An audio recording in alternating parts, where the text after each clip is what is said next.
Good morning, folks. Welcome back to the Food for the Faithful channel with me, Bill Reimer, your reluctant prophet. I have a good one for you today. For those of you who might have been Devo fans, I wasn't a Devo fan really, but I did love this tune. Jocko Homo. They say that we all lost our tails, evolving up from little snails.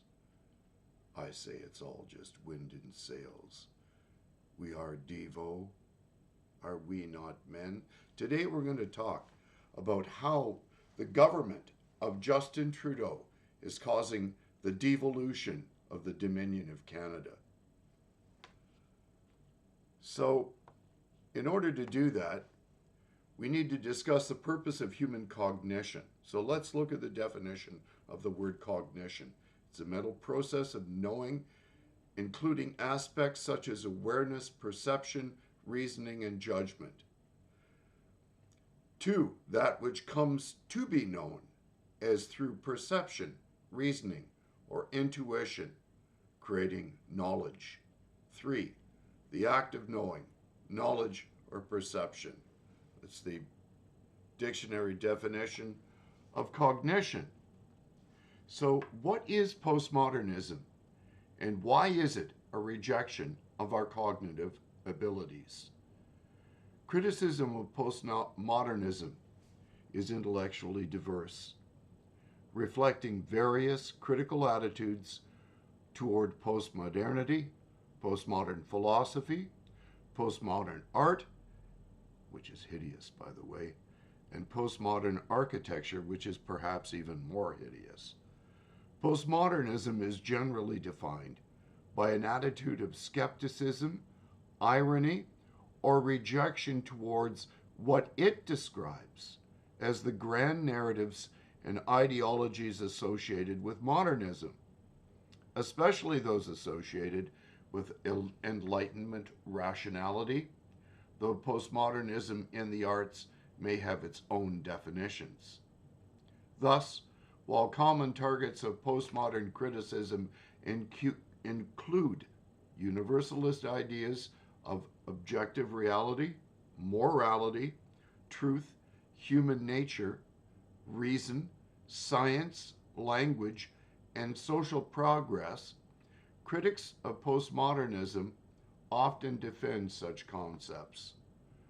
Postmodern scholars promote obscurantism, are hostile to objective truth, and encourage relativism in culture, morality, and knowledge to an extent that it is epistemically and ethically crippling. Criticism of more artistic postmodern movements, such as postmodern art or literature, may include objections to a departure from beauty, lack of coherence, or comprehensibility, deviating from clear structure, and the consistent use of dark and negative themes. Critics of postmodernism frequently charge that postmodern art, authorship is vague, obscurantist, or meaningless.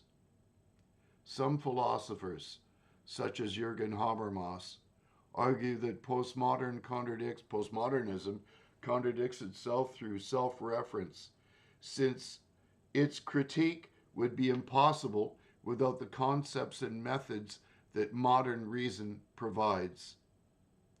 Christopher Hitchens, in his book Why Orwell Matters, advocates for simple, clear, and direct expression of ideas, and argues that postmodernists wear people down by boredom in semi-literate prose. Hitchens also criticized a postmodern volume, The John Hopkins Guide to Literary Theory and Criticism. The French, as it happens, once evolved an expression for this sort of prose: la langue de bois, the wooden tongue, in which nothing useful or enlightening can be said. but in which various excuses for the arbitrary and dishonest can be offered. This book is a pointer to the abysmal state of mind that prevails in so many of our universities, lamentably. In a similar vein, Richard Dawkins writes in a favorable review of Alan Sokal and John Brickmont's Intellectual Impostures. Suppose you're an intellectual impostor with nothing to say, but with strong ambitions to succeed in academic life. Collect a coterie of reverent disciples and have students around the world anoint your pages with respectful yellow highlighter. What kind of literary style would you cultivate? Not a lucid one. Surely, for clarity, would expose your lack of content. Dawkins then uses the following quotations from Felix Guattari as an example of this lack of content and of clarity. We can clearly see that there is no bi-univocal correspondence between linear signifying links or archy-writing, depending on the author, and this multi-referential, multi-dimensional mechanic catalyst. The symmetry of scale, the transversality, the pathetic, non-discursive character of their expansion. All these dimensions remove us from the logic of the excluded middle and reinforce us in our dismal of the ontological binarism we criticized previously. So let us begin with the nature of the term postmodernism itself and what it reflects. First, relativism. Criticism of postmodernism has been directed at its relativist positions, including the argument that it is self-contradictory. Partly in reference to postmodernism, conservative English philosopher Roger Scruton wrote, "A writer who says that there are no truths or that all truth is merely relative is asking you not to believe him, so don't." In 2014, the philosophers Theodor Schick and Louis Vaughan wrote, "The statement that no unrestricted universal generalizations are true is itself an unrestricted universal generalization. So if relativism in any of its form is true, it's false." Christian philosopher William Lane Craig has said, "The idea that we live in a postmodern culture is a myth. In fact, a postmodern culture is an impossibility. It would be utterly unlivable. People are not relativistic when it comes to matters of science, engineering, and technology." Yet, of course, during COVID, this is precisely what they expected us to do. Rather, they are relativistic and pluralistic in matters of religion and ethics. But of course, that's not postmodernism. That's modernism. Analytic philosopher Daniel Dennett said, "Postmodernism, the school of thought that proclaimed there are no truths, only interpretations, has largely played itself out in absurdity. What it has left behind, but it has left behind a generation of academics in the humanities disabled by their distrust of the very idea of truth and their disrespect for evidence, settling for conversations in which nobody is wrong and nothing can be confirmed, only asserted with whatever style you can muster." The historian Richard J. Evans argues that while postmodernists usually identify with the political left, denying the possibility of objective knowledge about the past is not necessarily left-wing or progressive, as it can legitimize far-right pseudo-history such as Holocaust denial. So let's look at its epistemology. Another line of criticism has argued that postmodernism has failed to provide a viable method for determining what can be considered to be knowledge. Richard Caputo, William Epstein, David Stotz, and Brian Thayer consider postmodernism to be a dead end in social work epistemology. They write, postmodernism continues to have a detrimental influence on social work, questioning the Enlightenment, criticizing established research methods, and challenging scientific authority. The promotion of postmodernism by editors of Social Work and the Journal of Social Work Education has elevated postmodernism, placing it on a par with theoretically guided and empirically based research. The inclusion of postmodernism in the 2008 Educational Policy and Accreditation Standards of the Council on Social Work, Education, and its 2015 sequel further erode the knowledge-building capacity of social work educators. In relation to other disciplines, they have exploited empirical methods. Social work's stature will continue to ebb until postmodernism is rejected in favor of scientific methods for generating knowledge. Next subtitle, Marxist criticisms. Alex Kalinokos denounces notable postmodern thinkers such as Baudrillard and Lyotard, arguing postmodernism reflects the disappointed revolutionary generation of 1968, particularly those of May 68 in France, and the incorporation of many of its members into the professional and managerial new middle class. It is best read as a symptom of political frustration and social mobility, rather than as a significant intellectual or cultural phenomenon in its own right. Next subtitle, Language wielded only as a tool to gain power over others. Postmodernism also remains relevant because much of its current thinking is rooted in postmodern ideas. This goes beyond just academic circles. It is easy to catch postmodern ideas in everyday discourse, and certainly in the policies being promoted by current governments. Nothing is unusual about hearing someone retort in an argument, well, that's subjective. Or, if they are more well-versed and even a little bolder, that's just interpretation. There's never really any one meaning. These ideas originate from postmodern language theory in particular. What is referred to as postmodernism refers to a specific idea of language and how it functions.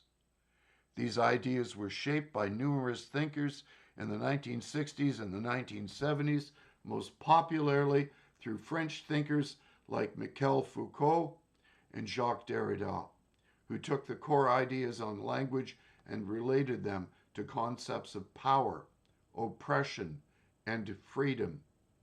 A critique of language of all things may appear benign and simply technical at first, but the challenge undermines confidence in our ability to have knowledge and the possibility of truth. It destroys our ability to use cognition. Let us explore both, but first I will need to explain the postmodern understanding of language which I have been alluding to. I do warn that discussing postmodernism, there is a risk in generalization. The term remains elusive, and the various thinkers who are characterized as postmodern are not totally unified in their views. I will stick to explaining the broadly agreed upon problems postmodern thinkers find in language and dabble with some responses. Postmodern theories of language challenge the belief that language provides a stable way of understanding the world. When you use language, you are partaking in the act of representing things in the world through concepts. This does not have to be simply through speech.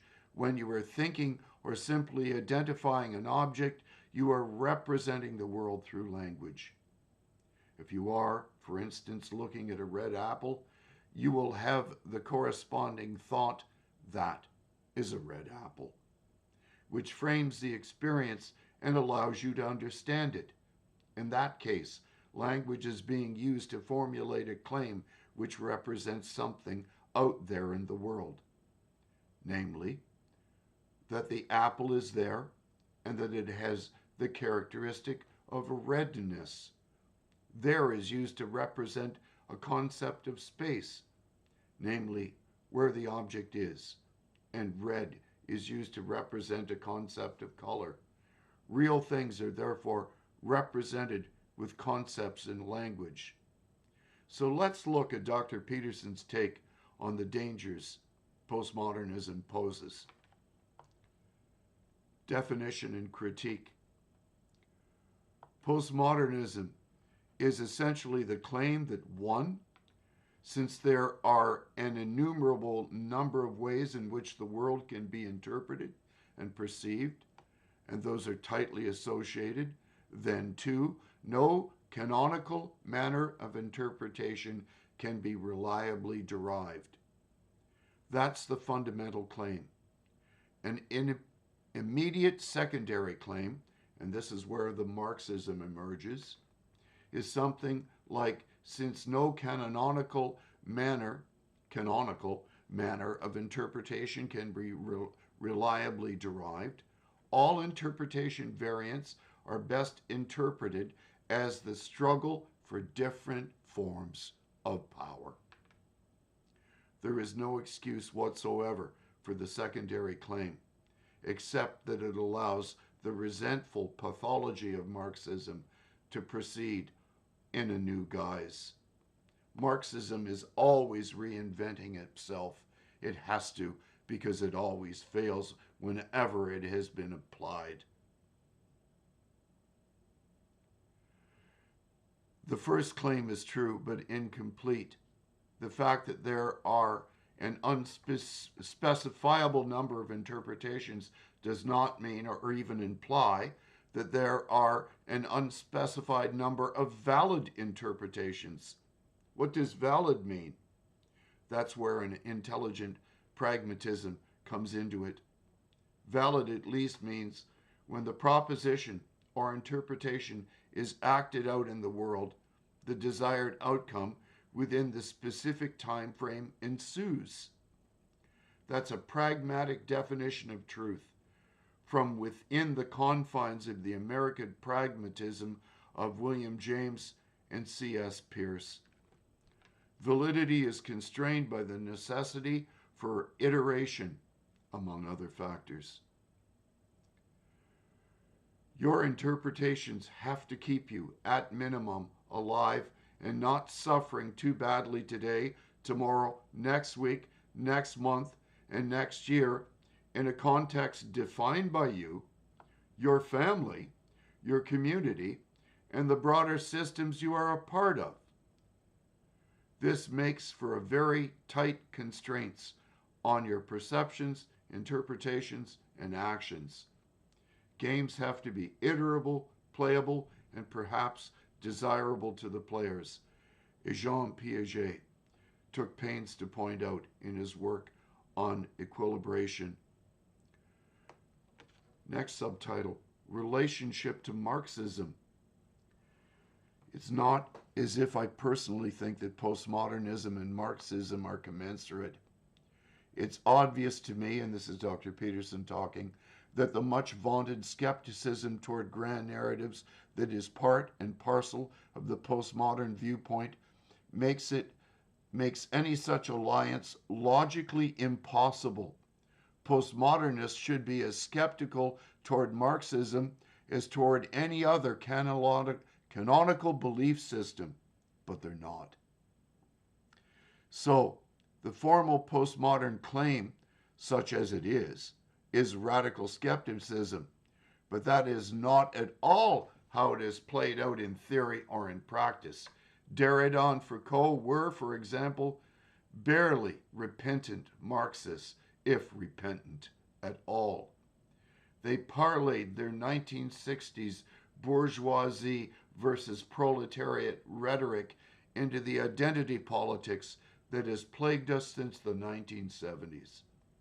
Foucault's fundamental implicit and often explicit claim is that power relations govern society. That's a rehashing of the Marxist claim of eternal and primary class warfare. Derrida's hypothetical concern for the marginalized is a version of the same thing. I don't really care if either of them made the odd statement about disagreeing with the Marxist doctrines. Their fundamental claims are still soaked in those patterns of thought. You can see this playing out in practical terms in fields such as gender studies and social work, as well as literary criticism, anthropology, law, education, etc. There are deeper problems as well. For example, postmodernism leaves its practitioners without an ethic. Action in the world, even perception, is impossible without an ethic. So one has to be at least allowed in through the back door. The fact that such allowance produces a logical contradiction appears to bother the low-rent postmodernists who dominate the social sciences and humanities not at all. Then again, coherence isn't one of their strong points. And the demand for such coherence can't just be read as another patriarchal imposition of typifying oppressive Western thought. So postmodernism, by its very nature, at least with regard to skepticism, cannot ally itself with Marxism, but it does, practically. The dominance of postmodern Marxist rhetoric in the academy, which is a matter of fact, as laid out by the heterodox academy, among other sources, attests to that. The fact that such an alliance is illogical cannot be laid at my feet just because I point out that the alliance exists. I agree that it's illogical. That doesn't mean it isn't happening. It's a very crooked game. And those who play it are neck deep in deceit. So ends Dr. Peterson's thoughts about the contradictions in postmodernism and its game of deceit. My conclusions.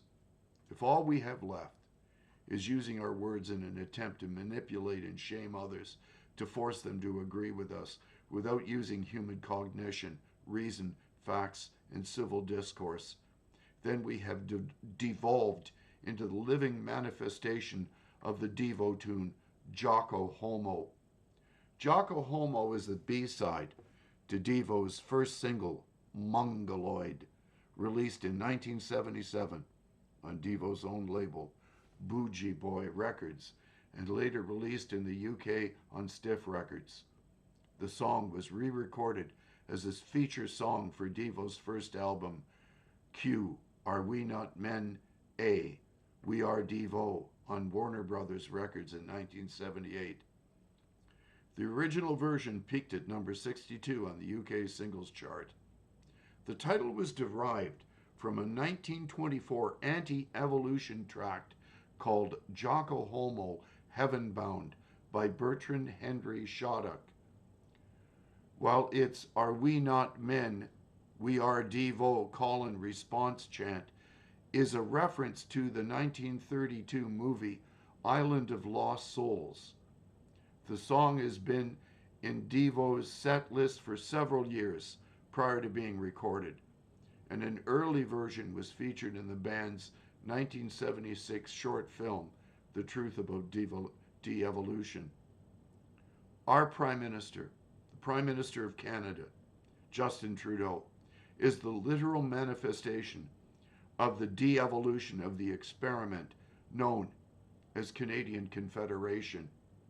He has, more than anyone, devolved the nation into an ape-like mockery of reasoned cognitive discourse and civil order. We are Devo. Are we not Canucks?